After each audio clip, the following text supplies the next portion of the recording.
வந்து சிம்பத்திக்கை கிரியேட் பண்ண ஆரம்பிக்கிறாரு. இப்போ என்னன்னா, நான் இஸ்லாத்துல என்ன செய்ய மாதிரி தொப்பி மாதிரி போட்டு நான் யூடியூபர்களுக்கு கண்டென்ட் கொடுக்குறேன் அப்படின்னு அது ஒரு மாதிரியா பண்ணியிருக்காரு. என்ன மோட்டிவேஷனோட அவர் பண்றாரு, அந்த போட்டோ ஒரு பழைய போட்டோ, ஏன் அதை பதிவிட்டார் அப்படிங்கிறது நமக்கு நல்லாவே தெரியும். ஆனா இதுவே ஒரு தவறான ஒரு விஷயம். நல்லா கவனிங்க.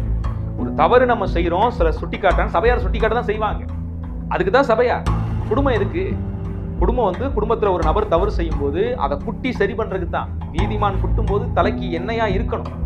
சோ அதுதான் ரட்சிக்கப்பட்டவனுடைய உணர்வா இருக்கும். நீங்க தாவீது தவறு செய்யறாரு, நம்ம சொல்லுவோம் பாத்தீங்கன்னா, அந்த இருதயத்தை கிழித்து மனம் திரும்புதல்னு, அந்த மாதிரி தாவீது பாத்தீங்கன்னா மனம் திரும்புறாரு.